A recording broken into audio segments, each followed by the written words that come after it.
Öksürüğü şıp diye kesen doğal yöntem. Kesinlikle faydalı bir yöntem arkadaşlar. Şimdi elimde 4-5 tane ceviz var. Bu cevizlerin içini açıp damar dediğimiz o ince kabuklara ulaşmayı amaçlıyoruz. O ince kabuklara ulaştıktan sonra onları ayırıyoruz arkadaşlar. Bakın gördüğünüz gibi.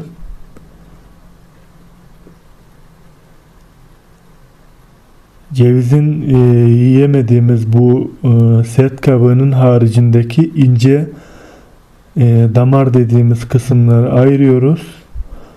Bunlar arkadaşlar çok faydalı, öksürüğü birebir kesiyor. Burada benim küçük kızım rahat durmuyor.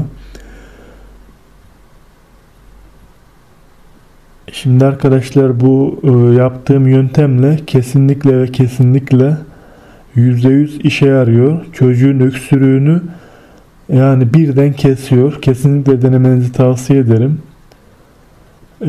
Bu ince kabukları biriktiriyoruz. Belli bir seviyeye ulaştığında birazdan göreceksiniz. Şu anda biriktiriyorum bunları. İyice bakın.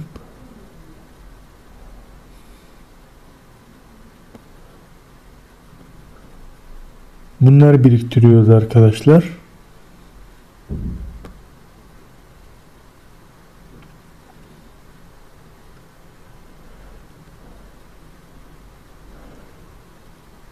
Daha net olması açısından bir tane daha kırdım. Bakın bu daha net oldu. Yani cevizin içinden bu küçük ince parçaları alıyoruz.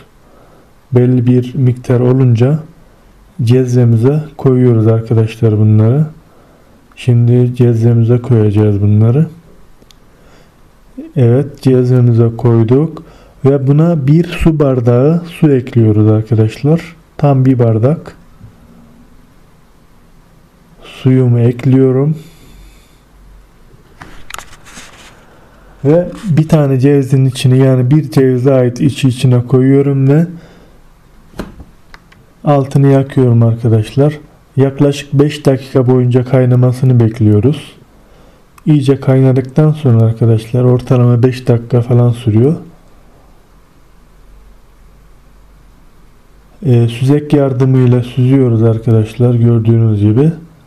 Bu şekilde bunu eğer çocuğunuz içmezse içine şeker katıp içirebilirsiniz. Normalde bunu soğutup, yani soğuk şekilde içtiği zaman öksürüğünü şıp diye kesiyor arkadaşlar.